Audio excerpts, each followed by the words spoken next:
Joining us now on the line is Ann Coulter, the best-selling author of In Trump We Trust, E Pluribus Awesome. Ann, thanks for being with us here on the Howie Carr Show. Great to be here, and I love that. I had a contest on Twitter to see who could come up with a more accurate name for the Dreamers, and I think we have our winner, Howie. The Nightmares? Yeah. Thank you. I was going with ingrates, but the Nightmares is way better. Yeah, I think so. I've been saying, for years I've been saying their dream, our nightmare. Then I just decided to shorten it to Nightmares. Yes. Very good, very good. Well, listen, this weekend, Ann, was the first time I've ever, in my memory, been able to think that, listen to a CNN story and say, I hope this is true. When they reported that Trump had said Tom Cotton has veto power on any deal with on immigration, and I thought, oh man, I hope for once this isn't fake news. Yes, I know. Finally, yes. And I hope Trump notices that whenever he goes back to his campaign promises on immigration, he can't lose, no matter what they do, even up against Chuck Schumer, the brains of the whole operation, even with the entire media on their side. He can't lose as long as he pushes for deportation, the wall, and so on and so forth, and no amnesty. 81-18, Ann. 81-18. Yes, I'd say that's a rout. Yeah, and again, let's consider what it is over. Republicans always lose shutdown fights. It doesn't matter if Republicans control Congress, control the presidency, control one half of one branch of Congress or one part of Congress. The media is very powerful. It still is, despite talk radio and the internet. They will win. They always have won every shutdown fight. This is the first one they've ever lost. And why? Because it was a shutdown over immigration. I mean, how did we get this issue with the Nightmares?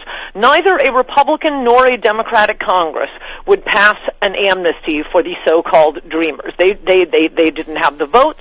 They didn't hold the votes.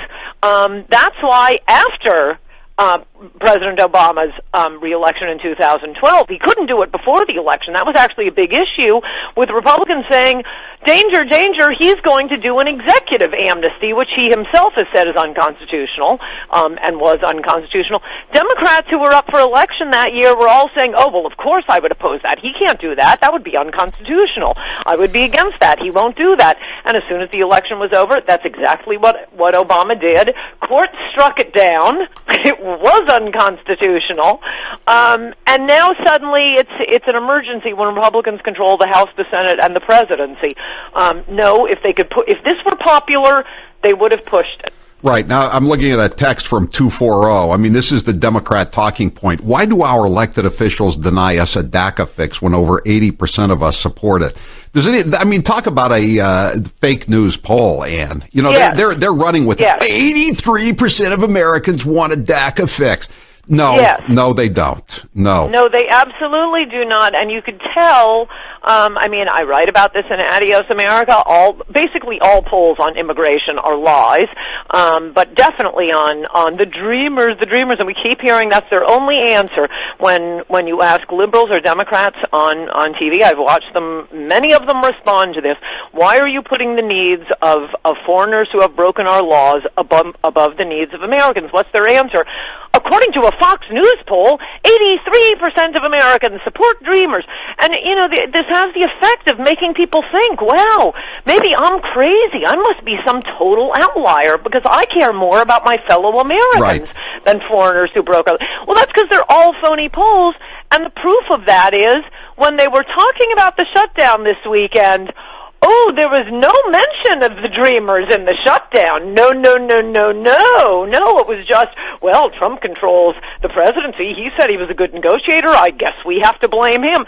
Wait, can we talk about what the shutdown is over? No, they would not talk about it. They know how vastly unpopular it is. I got my biggest laugh of the day when somebody said, well, if Chuck Schumer said this was to Sarah Huckabee Sanders, Chuck Schumer said that he's a terrible negotiator. And she looks at this pajama boy and says, the vote was 81-18. Who won? Okay?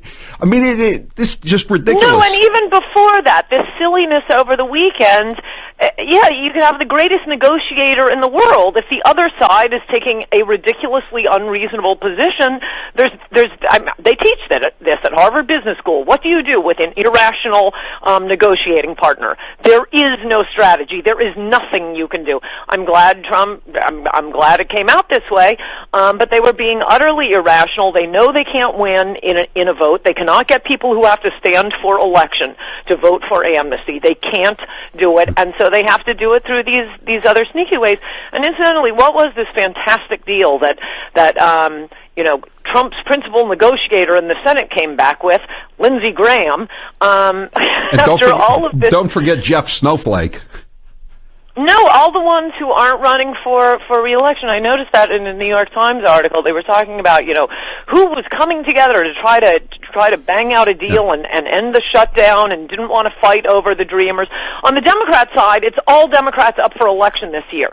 On the Republican side, it's all Republicans not up for election this year. Right. And also everyone should remember or retiring. The illegal alien criminals on welfare, the Democrats call them dreamers. If you're a U.S. citizen or legal alien who works for a living and plays by the rules, you are a deplorable. So that's their terminology. The dreamers versus deplorables. Yeah. And nativists. For good measure. Xenophobes. And any other kind of phobes. Hey, listen, Ann, I want to ask you about this FBI situation here, where they have now the FBI claims that they don't have any of the text messages between the lovebirds, Lisa Page and Peter Strzok. It was due to a misconfiguration.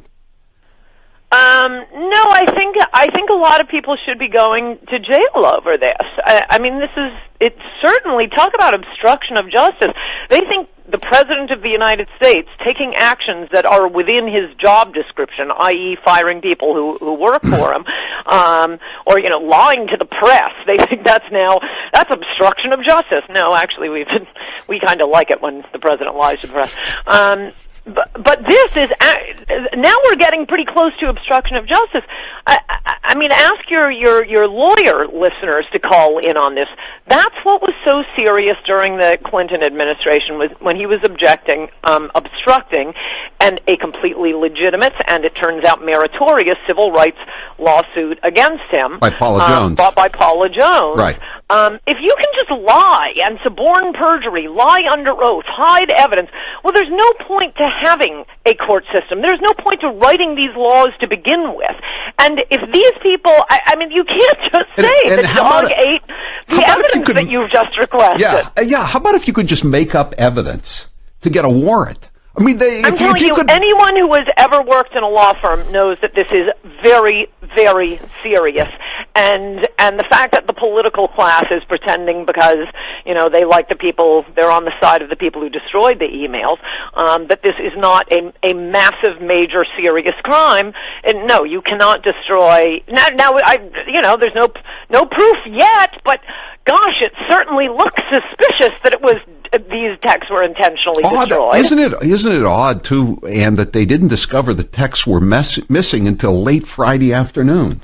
Isn't it weird how that always seems to? You always get the bad news on a late Friday afternoon.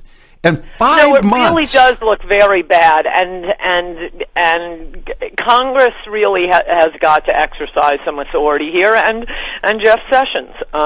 There should be prosecutions, and by the way, they should move for a change of venue, because the seat of government is Washington, D.C., where 90% of the population voted against the president.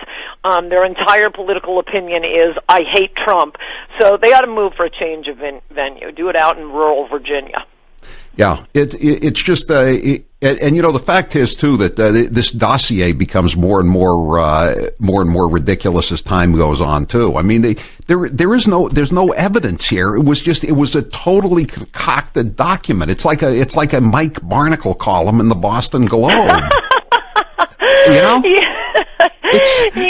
Yes. Other than I saw people on MSNBC. Every once in a while, I'm forced to look into this whole Russia thing, and I just get angry at the media for making me do it because it's boring, and B, it's nonsense. But I kept seeing them on MSNBC saying, well, most of the claims from the dossier have been confirmed. It's been proved true.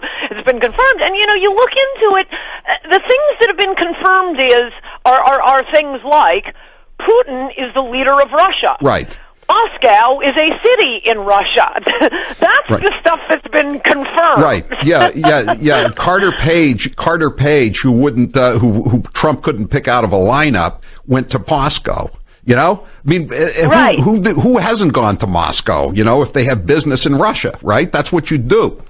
No, and also very well established on the public record. I mean, you could read the newspaper and know that. So the stuff that was either new or essential, important, something other than Vladimir Putin is the leader of Russia, all of that is the nonsense part that has been the opposite of confirmed. Yep. Hey, Ann, I got to let you go, but I got to tell you, I got a new book coming out, What Really Happened, How Donald J. Trump Saved America from Hillary Clinton. You're going to like the book. You're in it because I talk about the day we were at the Kowloon, the day they announced they were reopening the FBI investigation right before the election, and about how glum That was fun. I hope you have a future chapter for things to come where he builds the wall. That'll be in the next edition. You can order my book today. You'll be getting your copy, but if anybody else wants to order it, go to HowieCarrShow.com and you can go to click on the store and you can pre-order it. It'll be out in early March, and if you an autographed copy, What Really Happened, How Donald J. Trump Saved on the camera. Ann, thanks a lot for being with us. Talk to you next week. Good to talk to you. Bye-bye. Bye-bye.